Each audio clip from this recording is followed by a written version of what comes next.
Greetings, Word Horde.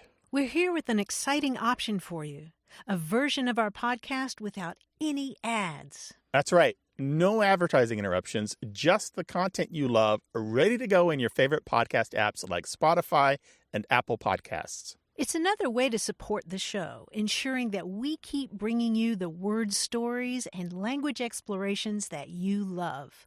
Try it at waywardradio.org/ad-free. And it's affordable. For just a small subscription fee, you can enjoy A Way with Words uninterrupted, except by us. Plus, it makes a great gift. Know somebody who loves language as much as you do? Give them the gift of words. Easy to sign up, easy to enjoy. It's the same A Way with Words, just streamlined for your listening pleasure. Go to waywardradio.org/ad-free. Support us, support the show, and enjoy an ad-free listening experience. waywardradio.org/ad-free. Thank you. This is a special A Way with Words minicast. I'm Grant Barrett.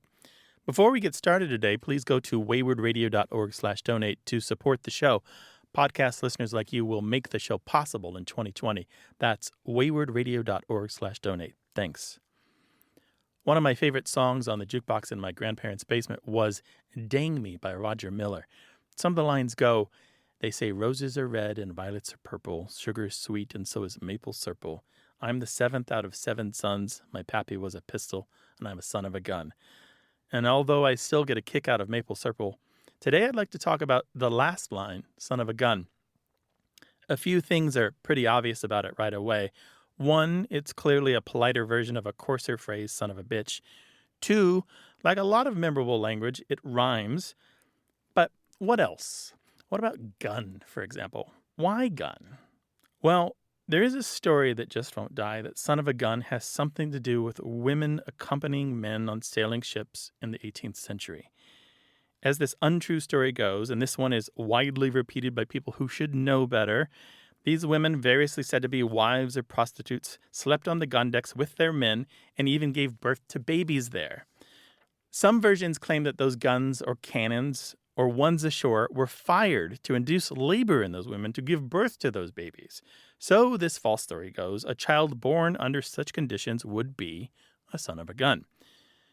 At this point in the podcast, naval historians have their heads in their hands trying to figure out whether they want to launch into the 3-hour explanation of all that is wrong with this ridiculous story, or whether they just need to go for a very long walk into the sea. Now, there's a tiny chance that the Too Perfect origin story may have given a boost to son of a gun in English, but that's not the origin of the term. So here's what we know. Here's what I know. Son of a gun is a derogatory term for a man, an animal, or a thing, and it's known in print as early as 1708. Son of a gun doesn't usually refer to a woman.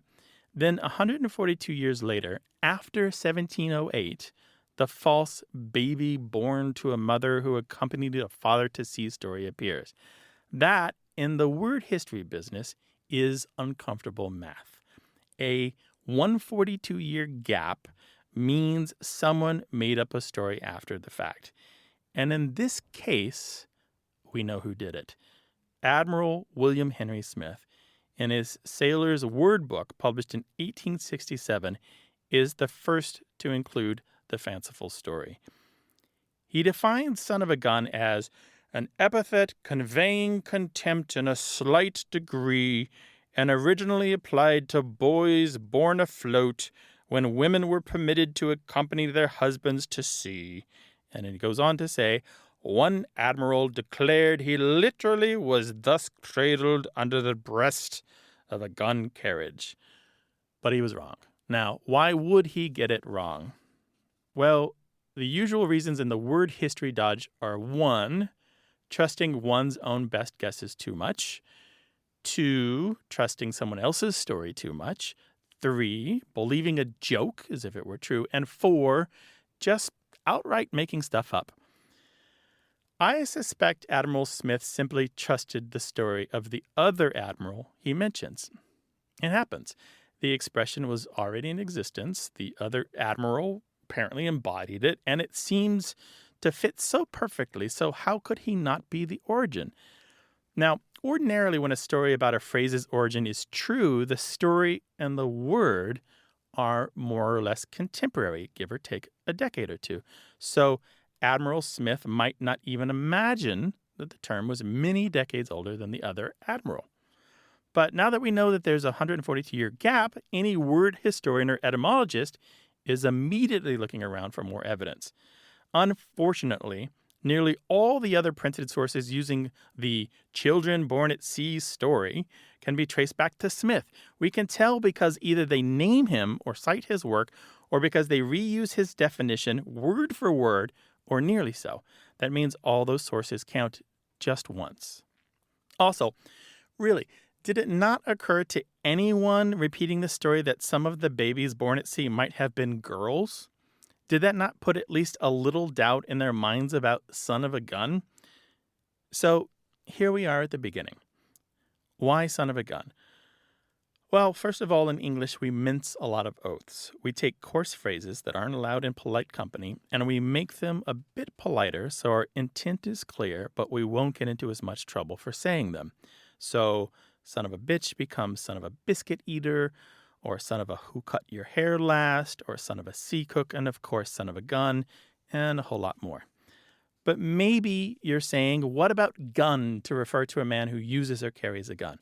Why couldn't that be the origin? Well, there's another theory we can quash with dates. The first use I know where gun means a man is from 1818. Again, it's too late by way too many years. Son of a gun is older. At the end of this, though, is something that the amateur sea foamers and the salty dogs who love this false son of a gun story haven't considered. It's that the dates and citations in the Oxford English Dictionary are awash in naval, nautical, and seafaring terms. The OED specifically sought out experts and fanatics in these fields in the last century. They left no nautical or seafaring book or journal unopened in their search for such language. If son of a gun were indeed from babies born aboard sailing vessels, I believe they would have proven it. I will put my money on the obsessive word hunters over passed-along fanciful word stories any day of the year. For Away with Words, I'm Grant Barrett, and I'm a son of a gun. But wait, before you go, Away with Words is funded in large part by small donations from lots of listeners like you. Go to waywardradio.org/donate to make this show possible in 2020.